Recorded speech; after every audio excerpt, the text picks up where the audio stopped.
Mr. Klein's Story Time. Hello, my name is Mr. Klein. I've been an elementary school teacher for almost 30 years, and I love reading stories to young people just like you. In fact, I've got a great story that I'd like to share with you right now. So let's get started. Owl at Home by Arnold Lobel. Contents: Chapter 1, The Guest. Chapter 2, Strange Bumps. Chapter 3, Tear Water Tea. Chapter 4, Upstairs and Downstairs. Chapter 5, Owl and the Moon. The Guest. Owl was at home. "How good it feels to be sitting by this fire," said Owl. "It is so cold and snowy outside."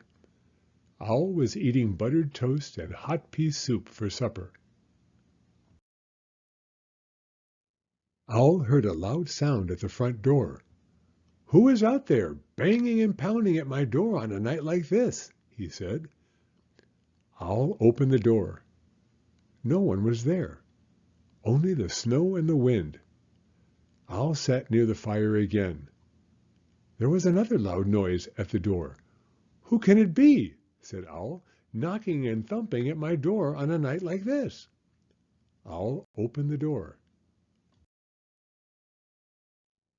No one was there, only the snow and the cold. "The poor old winter is knocking at my door," said Owl. "Perhaps it wants to sit by the fire. Well, I will be kind and let the winter come in." Owl opened the door very wide. "Come in, Winter," said Owl. "Come in and warm yourself for a while." Winter came into the house. It came in very fast.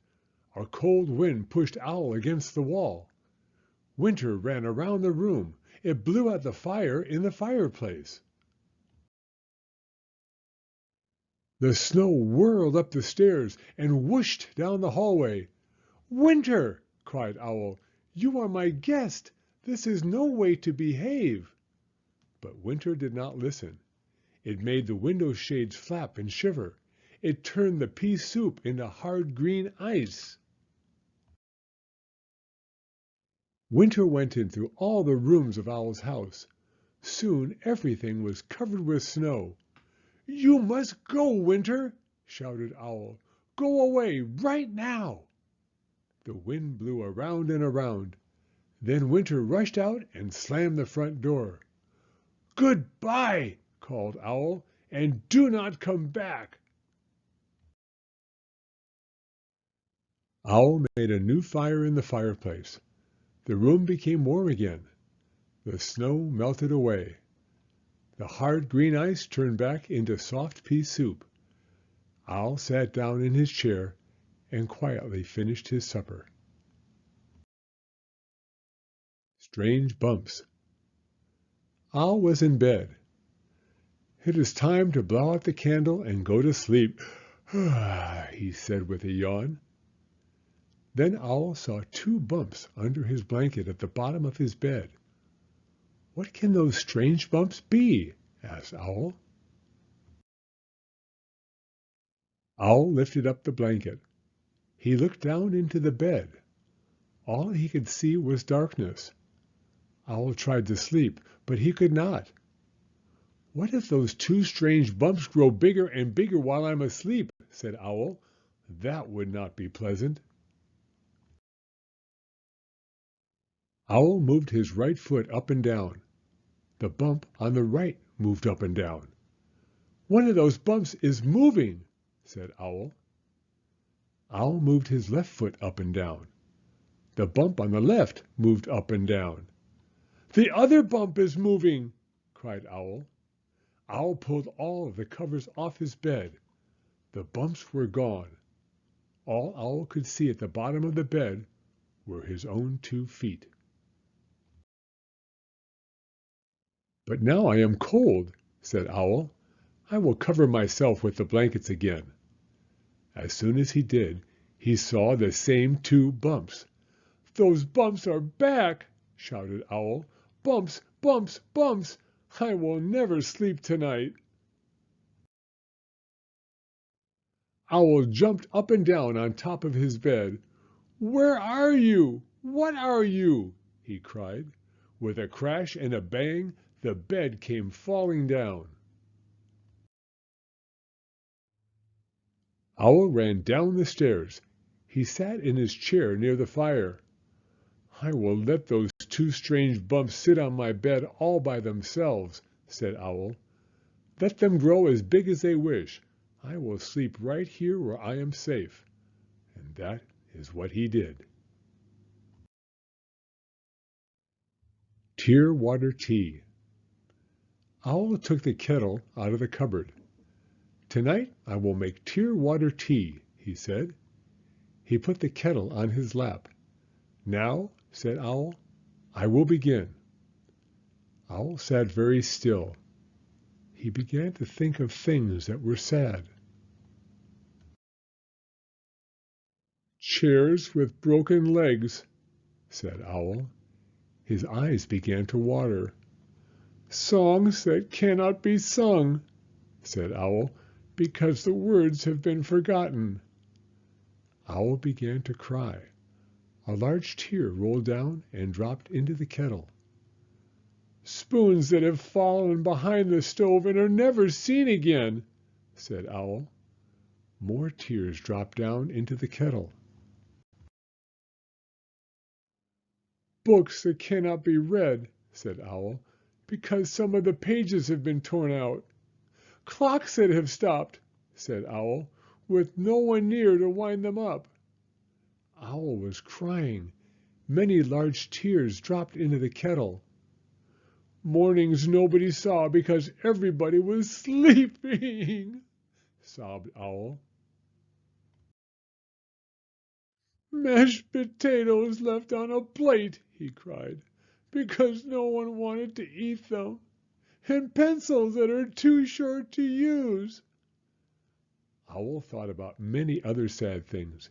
He cried and cried. Soon the kettle was all filled up with tears. "There," said Owl, "that does it." Owl stopped crying. He put the kettle on the stove to boil for tea. Owl felt happy as he filled his cup. "It tastes a little bit salty," he said, "but tear water tea is always very good." Upstairs and downstairs.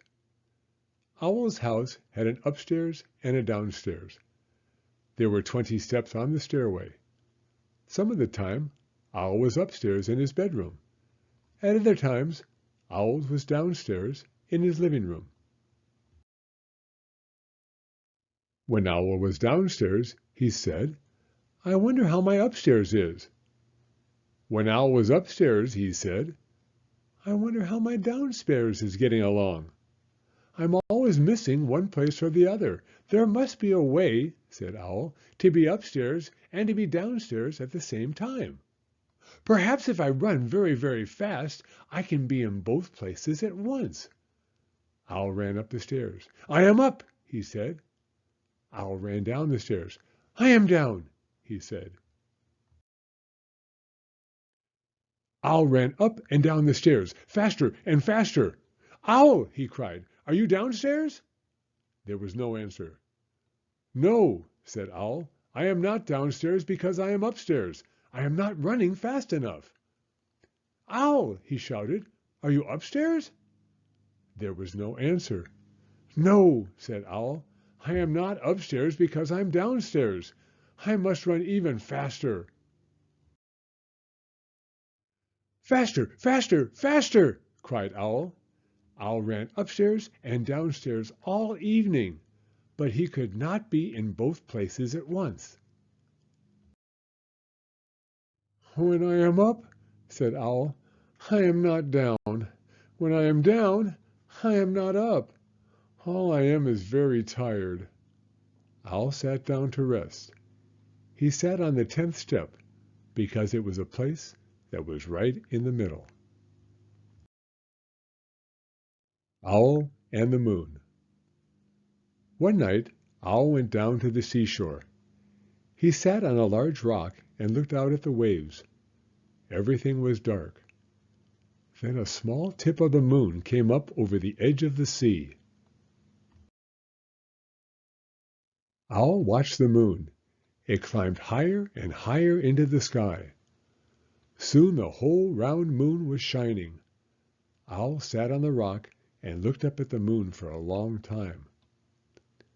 "If I am looking at you, moon, then you must be looking back at me. We must be very good friends."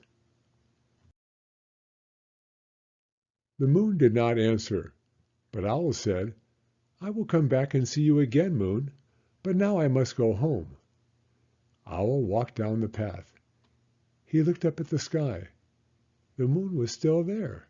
It was following him. "No, no, moon," said Owl. "It is kind of you to light my way, but you must stay up over the sea where you look so fine." Owl walked on a little farther. He looked at the sky again. There was the moon coming right along with him. "Dear moon," said Owl, "you really must not come home with me. My house is small. You would not fit through the door, and I have nothing to give you for supper." Owl kept on walking. The moon sailed after him over the tops of the trees. "Moon," said Owl, "I think that you do not hear me." Owl climbed to the top of a hill. He shouted as loudly as he could, "Goodbye, moon!" The moon went behind some clouds. Owl looked and looked. The moon was gone. "It is always a little sad to say goodbye to a friend," said Owl. Owl came home. He put on his pajamas and went to bed. The room was very dark. Owl was still feeling sad. All at once, Owl's bedroom was filled with silver light. Owl looked out of the window. The moon was coming from behind the clouds. "Moon, you have followed me all the way home. What a good round friend you are," said Owl. Then Owl put his head on the pillow and closed his eyes. The moon was shining down through the window. Owl did not feel sad at all. The end. Thank you for coming to Storytime. If you like this video, please give it a thumbs up. I read new stories every week, so be sure to hit the subscribe button if you'd like to hear another one. Hope to see you again soon.